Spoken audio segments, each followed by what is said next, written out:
We have Insan Cendekia Aceh Timur. As judge in this round, we have Aina, Arik, Kino, and Mahdalena. And as chair judge, me, Hairil. Under the motion, this house believes that the concept of golden generation creates unrealistic expectation for the youth of Indonesia. Without further ado, I would like to call the Prime Minister here.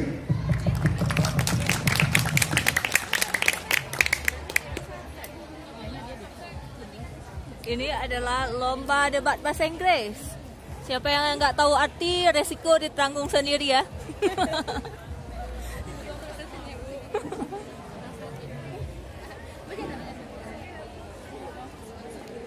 Ini ada penonton-penonton yang sedia.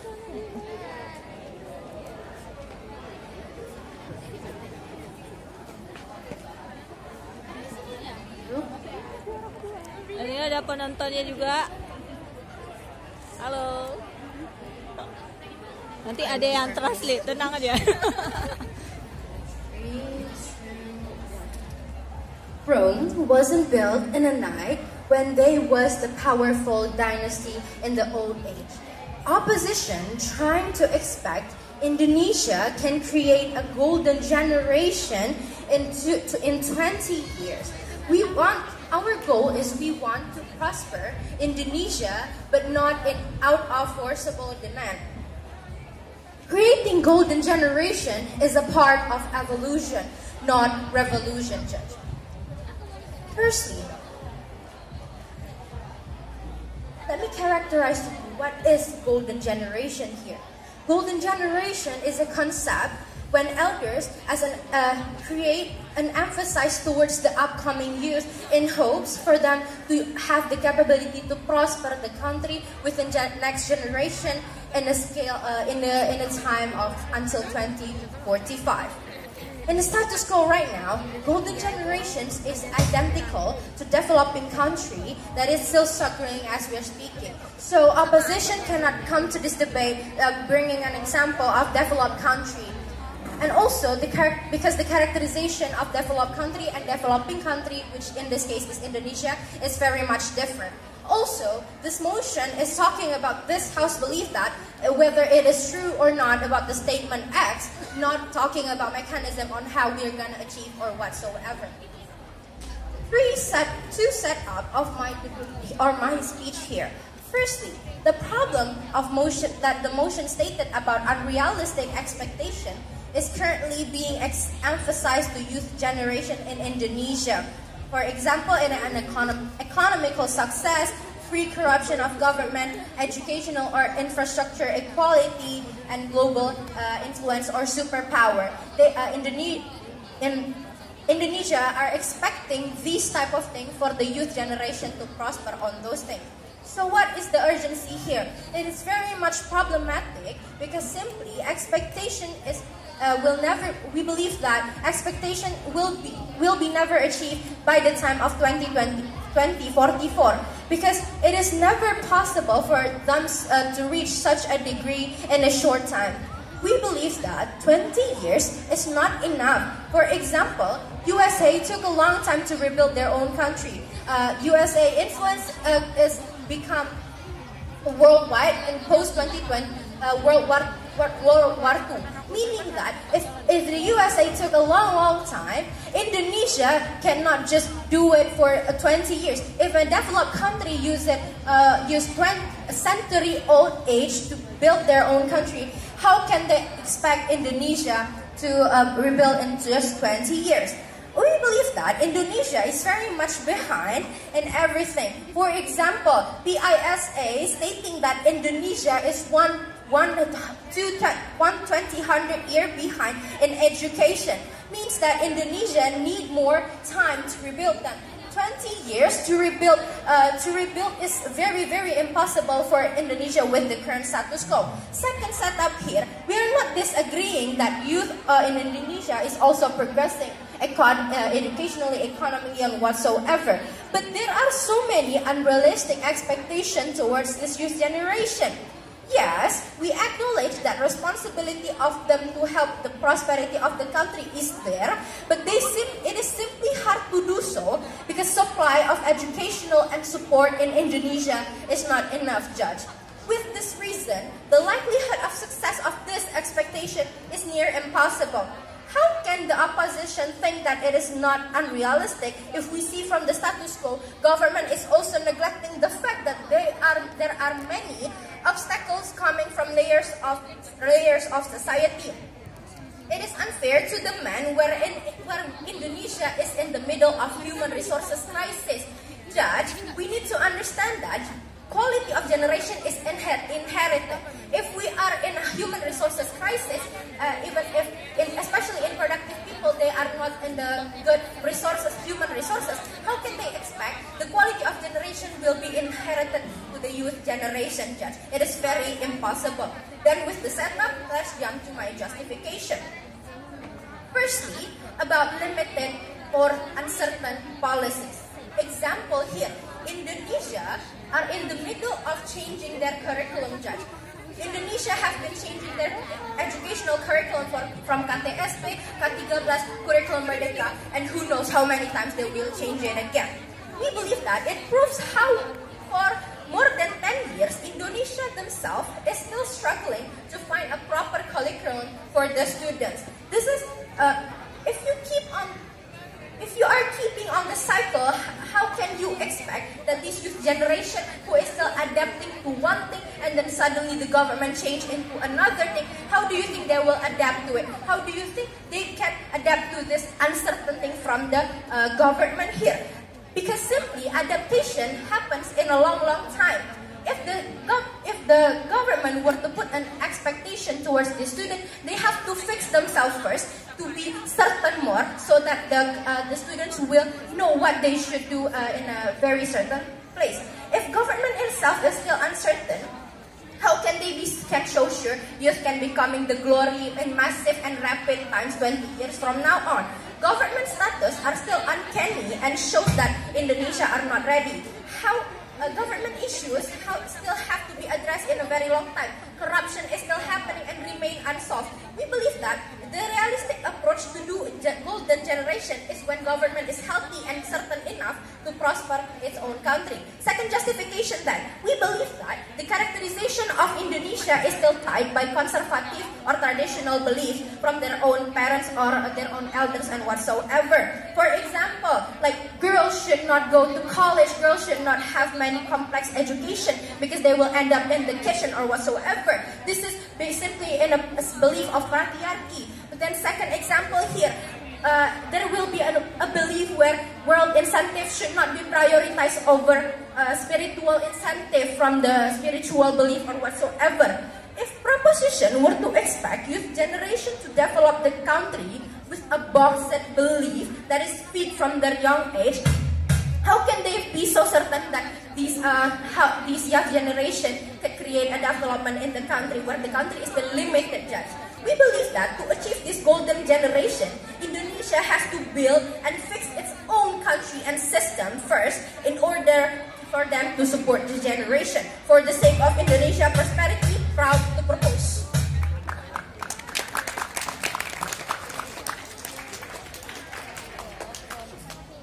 The first speaker from the government team spent 7 minutes and 23 seconds.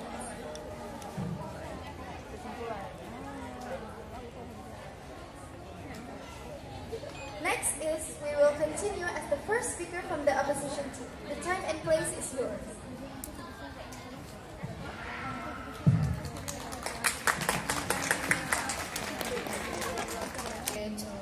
So I'm Miftahul from the opposition side of the House. Basically, this motion is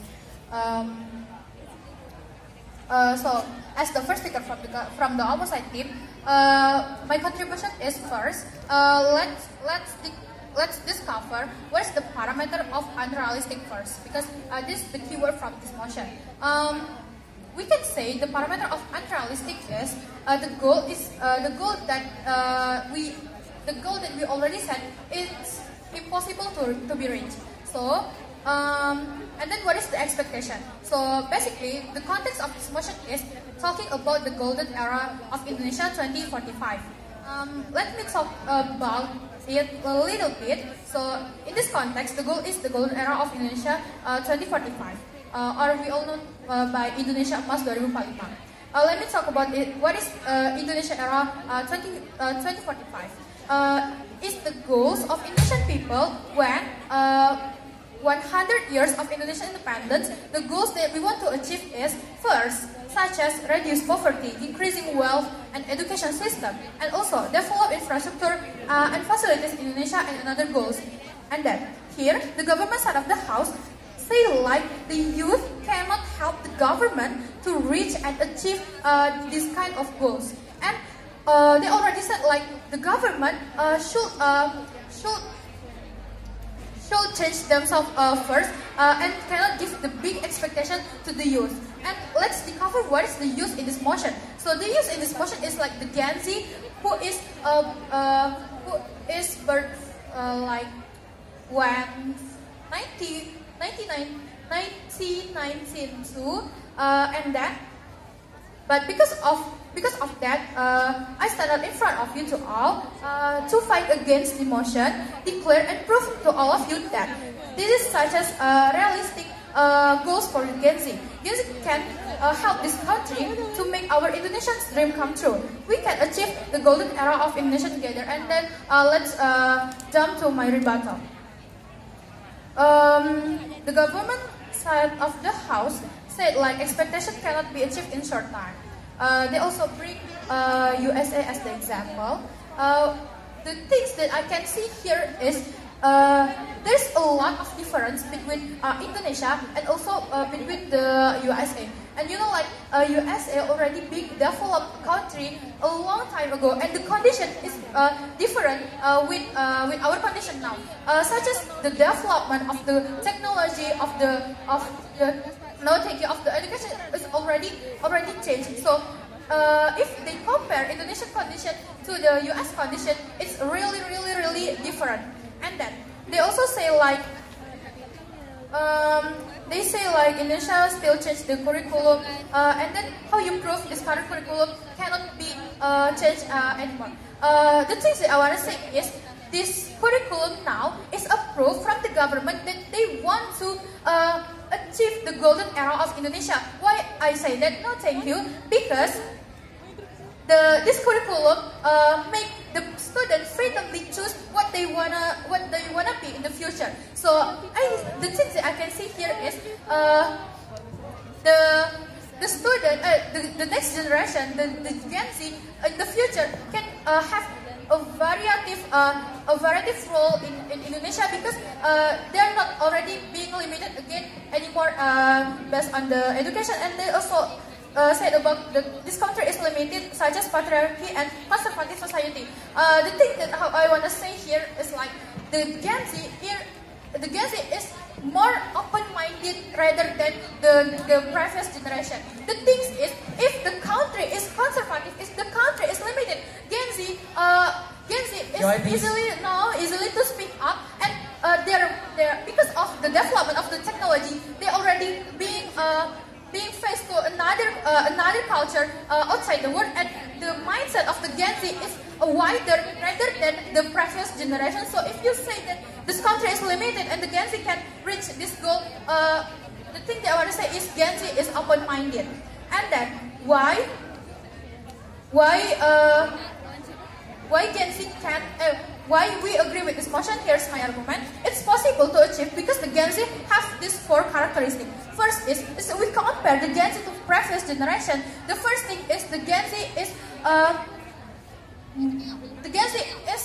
smarter in use technology rather than the previous generation. Why I say that? Because there's a lot of source of fund in current condition need technology. So because of this interest from the Gen Z, that there is a lot of Gen Z that more interest in technology, it means that in the future the funds of this country will be bigger, because we have a lot of human resource that we have a lot of human resource that that advanced in technology. And then the second characteristic from Gen Z is, as I said before, Gen Z is easier to speak up. We can see here that the status quo is problematic because the government have a lot of corruption cases and another. But we can see here the the movement of Gen Z is bigger, bigger even in social media or in real life.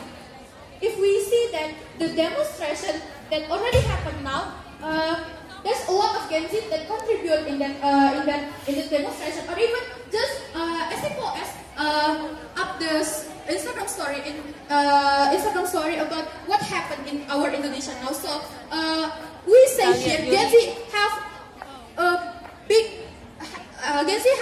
big intensive. They feel like because I'm the next generation, because I'm the golden generation, I have more responsible to reach this Indonesia Emas 2045, and that's why I said like Gen Z is easier to speak up. And then so that's all. And then the third characteristic is Gen Z is more open-minded in this if we compare to previous generation. And why is important? Because because if the generation already open-minded, the solution that the Gen Z will discover will be variative rather than the solution that the previous generation give. So based on these three characteristics from Gen Z, we believe that Gen Z can reach the Indonesia Emas 2045. That's all from me. Thank you.